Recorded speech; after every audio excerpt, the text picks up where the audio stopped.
മുണ്ടക്കൈ ചൂരൽമല ഉരുൾപൊട്ടൽ ദുരന്തത്തിന് ഇരയായവരുടെ പുനരധിവാസം ചർച്ച ചെയ്യാൻ പ്രത്യേക മന്ത്രിസഭായോഗം ചേർന്നു. പുനരധിവാസത്തിനുള്ള കരട് യോഗത്തിൽ അവതരിപ്പിച്ചു.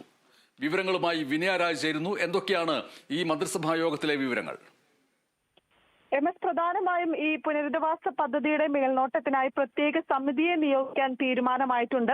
ഈ പുനരധിവാസത്തിനുള്ള കരട് പദ്ധതിയെക്കുറിച്ച് ചർച്ച ചെയ്യാൻ ചേർന്ന പ്രത്യേക മന്ത്രിസഭാ യോഗത്തിലാണ് ഇത് സംബന്ധിച്ചുള്ള ഒരു തീരുമാനം ഉണ്ടായിരിക്കുന്നത്. കൂടാതെ എത്ര ഭൂമി വാങ്ങണം, വീട് വെക്കുന്നതിന് ഏത് ഏജൻസിയെ സമീപിക്കണം, എത്ര രൂപ ചിലവാകും തുടങ്ങിയ എല്ലാം ഉൾക്കൊള്ളിച്ചുകൊണ്ടിട്ടുള്ള ഒരു രൂപരേഖയായിരുന്നു ഇന്ന് മന്ത്രിസഭാ യോഗത്തിൽ പ്രധാനമായും ഉണ്ടായിരുന്നത്. കൂടാതെ ഈ ചീഫ് സെക്രട്ടറിയാണ് കരട് പദ്ധതി യോഗത്തിൽ അവതരിപ്പിച്ചിരുന്നത്.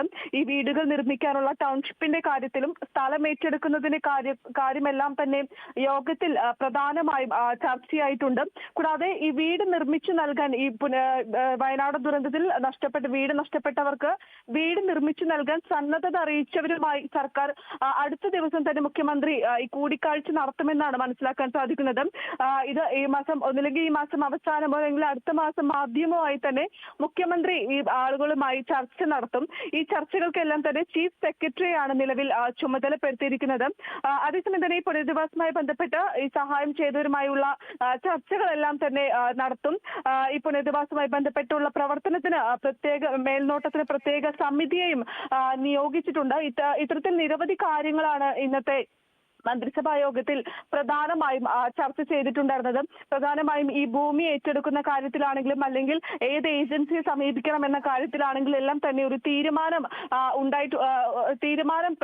പെട്ടെന്ന് തന്നെ ഉണ്ടാകും. കൂടാതെ ഈ മന്ത്രിസഭാ യോഗം അംഗീകരിച്ചാലായിരിക്കും, ഈ കരട് അംഗീകരിച്ചാൽ അടുത്ത മന്ത്രിസഭാ യോഗം തന്നെ ഈ അംഗീകരിക്കുമെന്നാണ് ഈ വിഷയം പ്രധാനമായും ഈ പുനരധിവാസവുമായി ബന്ധപ്പെട്ട വിഷയങ്ങളെല്ലാം തന്നെ അംഗീകരിക്കുമെന്നാണ് പ്രധാനമായും മനസ്സിലാക്കാൻ സാധിക്കുന്നത്.